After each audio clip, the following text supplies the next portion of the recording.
Hello and welcome to the November 1st, 2006 podcast for the American Institute for Cognitive Therapy at cognitivetherapynyc.com.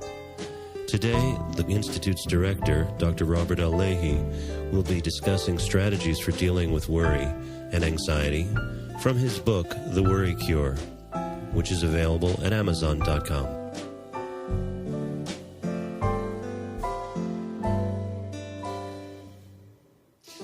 All of us seem to worry, and almost everyone gets bad advice on how to handle their worries. A typical chronic worrier will say, I've been a worrier all my life.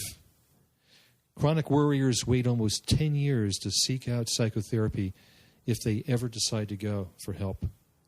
They've been hearing a lot of bad advice all along, by the way. The bad advice consists of the following that people say. You have to think more positively. People say to the worrier, you should believe in yourself. Or they say, why are you punishing yourself with your worries? Do you want to suffer? Or some people say, just stop worrying. Now, this is like saying to someone who's anorexic, why don't you have a pastry? The chance that this advice is going to work is about zero. When I realized that a lot of my patients were coming in complaining about their worries, I thought, what book could I recommend?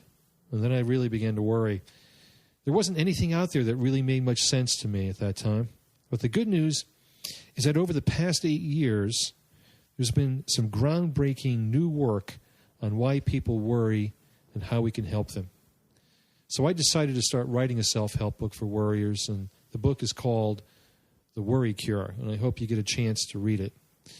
But what I want to do today is to introduce you to some basic ideas so that you can understand why you worry and maybe get some ideas on how you can change it now. So what's the best way to think about worry? Let's imagine you're trying to teach someone how to worry. Let's say that someone who comes down from another planet like Mars, and you want to give them a rule book on how to worry, the worry rule book. You say, here are the rules for worrying. But what would these rules be? Well, I've developed these rules so you can see that there's some logic to the way you're going about your worry. And the first rule is this. Rule number 1. If something bad could happen, if you can simply imagine it, then it's your responsibility to worry about it. Now, if you can simply imagine something bad happen, then if you have to worry about it, you have to worry about anything bad that you can imagine happening.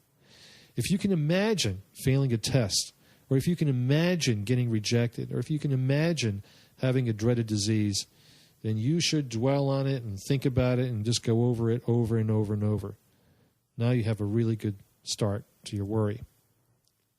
The second rule is this. Don't accept any uncertainty. You need to know for sure. Now, worriers keep saying, yes, I know it's unlikely. I know the chances are 1 in 10 million, but I could be that one. Yes, that's right. Don't accept any uncertainty. In fact, when you worry and then you think, I think it's really unlikely that I have that dreaded disease, you should ask yourself, but can I be absolutely sure? Of course, the best way for you to keep your worry going is to get onto the web and Google every dreaded disease to see if you have any signs that things are falling apart.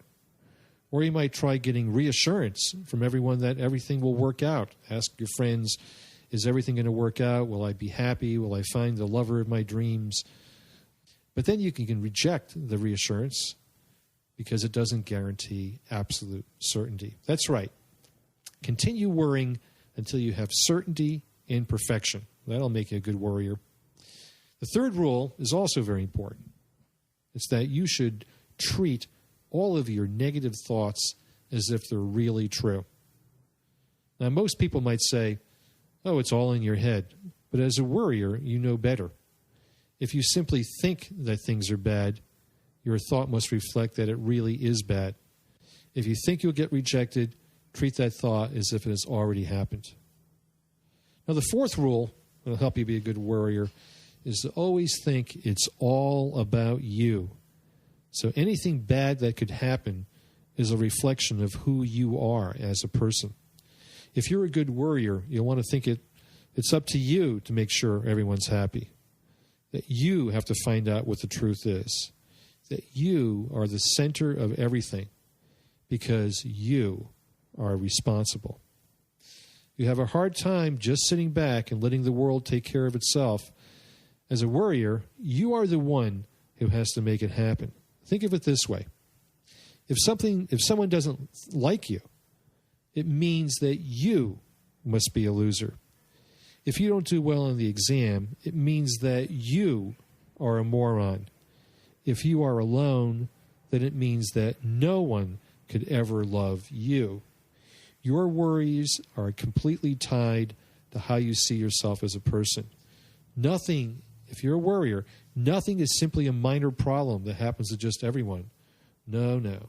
You know, your worries reflect who you are as a person. Now, the fifth rule is also very important because almost all worry is about something going wrong. You can't stand living in a world where things don't work out all the time. So the fifth rule is this: failure is unacceptable. You think that you can never handle a rejection, not doing well at work, you can't handle that. Losing money, you can't handle that. Getting sick, that would be a disaster. Or getting fired, that's the end of life. In fact, if you are really an expert worrier, you may think you can't even handle a simple mistake. So you will need to worry to make sure that you are highly motivated. You will need to worry because if you ever made a mistake or fail at anything, it will be a true catastrophe. Failure is unacceptable to you. Perfection is the only thing that counts. Now you're really getting yourself into your worries if you think that failure is unacceptable. And the sixth rule is also guaranteed to make you worry. It's this: get rid of any negative feeling immediately. Yes, that's right. As a worrier, you just can't stand having any negative feelings. You can't stand the idea of ever feeling anxious, sad, confused, or frustrated. And most importantly, you can't stand having mixed feelings. Yes, that's right. If you're a worrier, you must feel good all the time because having any negative emotions to you is really, really, really bad. If you worry, you may be able to have complete peace in mind, peace and quiet in your life, never have any uncomfortable feelings. If you're a worrier, you need to think, maybe I'll eventually reach that calm state of nirvana and have no discomfort. Finally, to make sure you understand how important all of this is, the seventh rule is this: treat everything like an emergency. If you wake up at 2 a.m, you will need to know right now what the answer is to the meaning of life. You need to know right now whether you will be happy in the future and whether everything at work and in your relationship will work out. You have a continuing sense of urgency.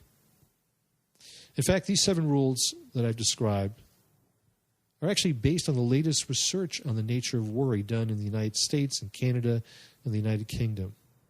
It's fascinating work, which I discuss in the book, The Worry Cure, and how to use these ideas to help yourself. So think about, now that we know the 7 rules, you can worry every single day of your life about something that will probably never happen.